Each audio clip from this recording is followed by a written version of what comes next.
Assalamu alaikum wa rahmatullah, bienvenue à tous.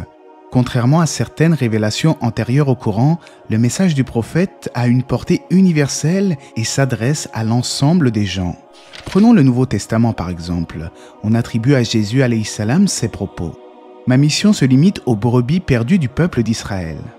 En effet, la mission de Jésus consistait à renouer le pacte avec les enfants d'Israël qui avaient transgressé les commandements divins. Même si on peut trouver des sagesses universelles dans la Bible, certains passages ont été remaniés en fonction de la politique des églises et le dogme originel des prophètes a été altéré, notamment avec le concept trinitaire. Mais j'ai déjà approfondi ce sujet dans d'autres vidéos sur la chaîne.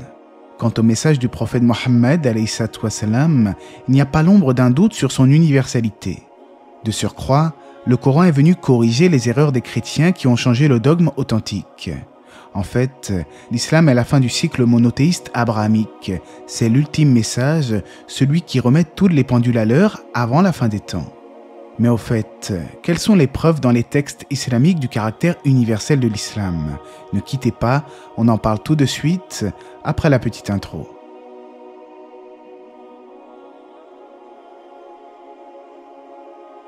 L'islam, par son essence même, transcende les barrières du temps et de l'espace.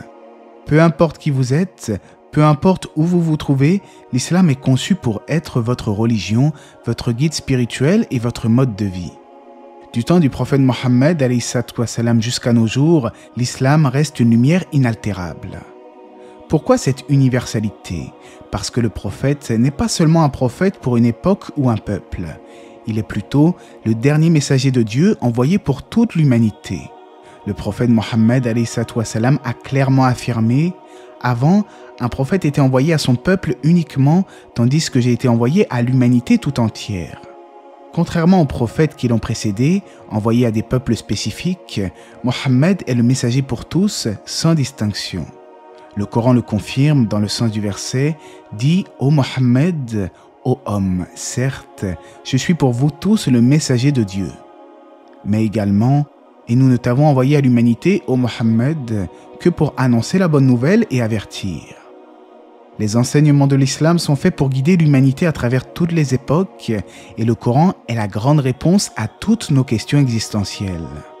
Allah, Dieu l'unique, ne nous a pas délaissés et laissés livrer à nous-mêmes son guide sans savoir qui nous sommes et où nous nous dirigeons. Cela va clairement à l'encontre de la croyance des déistes qui pensent à tort que Dieu serait un être qui ne se préoccupe nullement de sa création, une sorte d'entité qui n'aurait envoyé aucun signe à ses créatures. En réalité, l'islam est bien plus qu'une religion. C'est une invitation à l'unité, un appel à embrasser une foi qui transcende les divisions et un mode de vie qui, de la révélation à nos jours, offre une guidance inébranlable pour toute l'humanité. L'islam, qui renvoie à la soumission à Dieu l'unique, est en réalité la religion de tous les prophètes et messagers.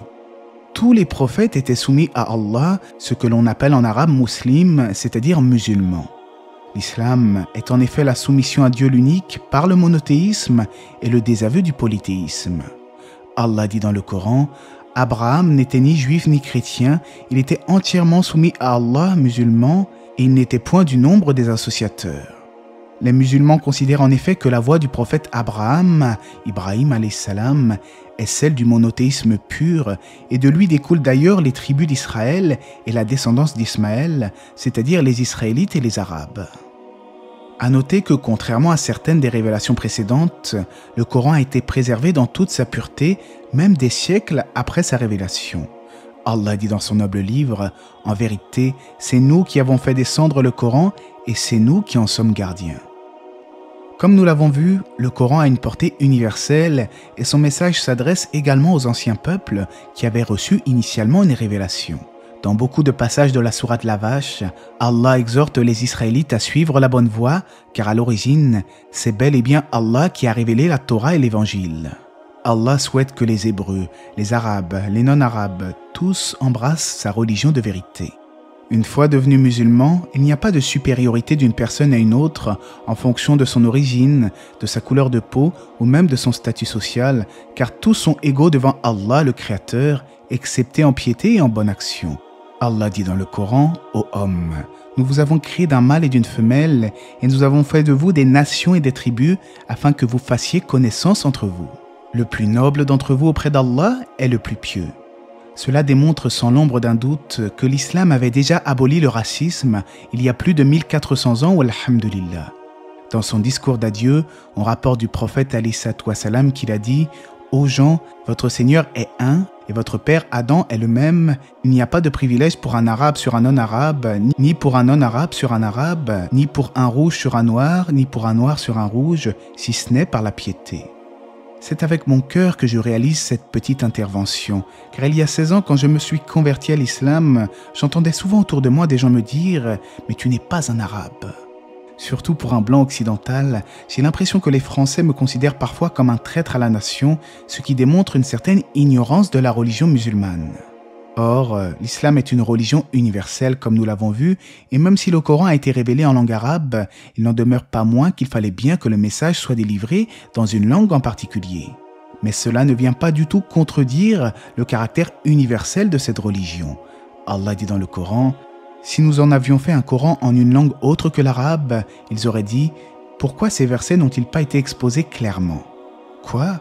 Un Coran en arabe et un messager arabe dit, pour ceux qui croient, il est une guidée et une guérison.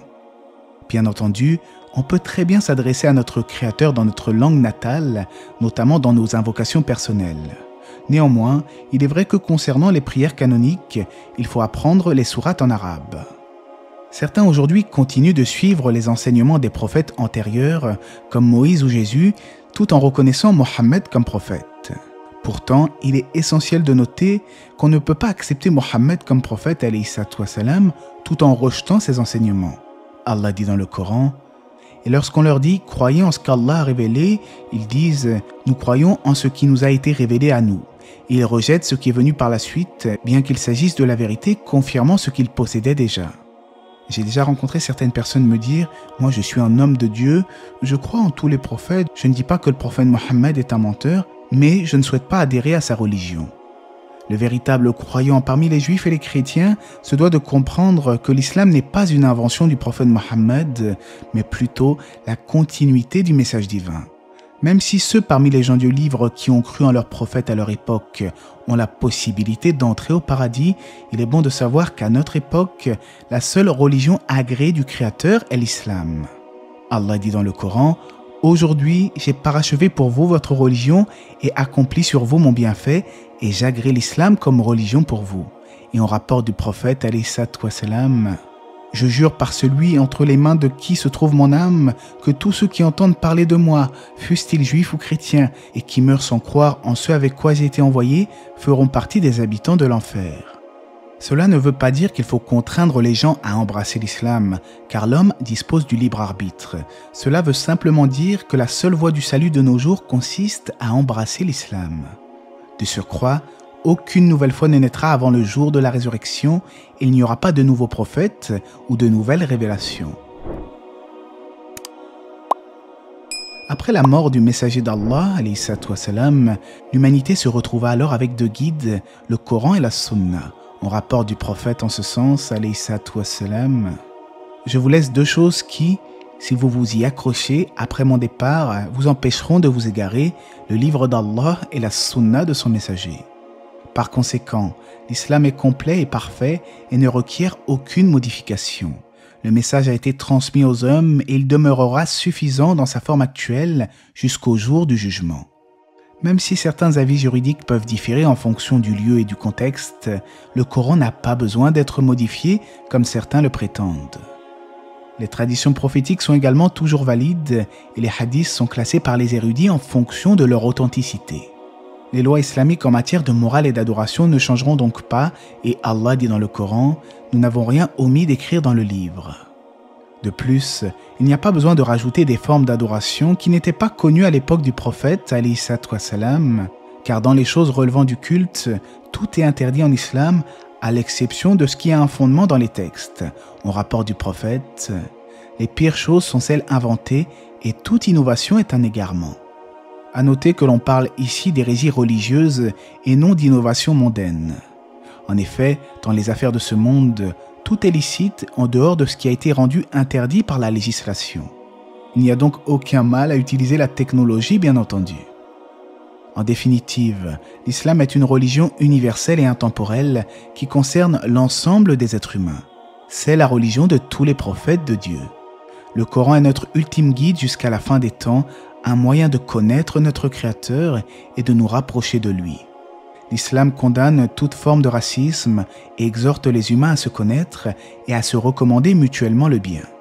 En espérant que ce rappel vous aura été profitable, Allah sait mieux, n'hésitez pas à vous abonner si vous êtes nouveau sur la chaîne ou ne serait-ce qu'à partager cette vidéo à vos proches.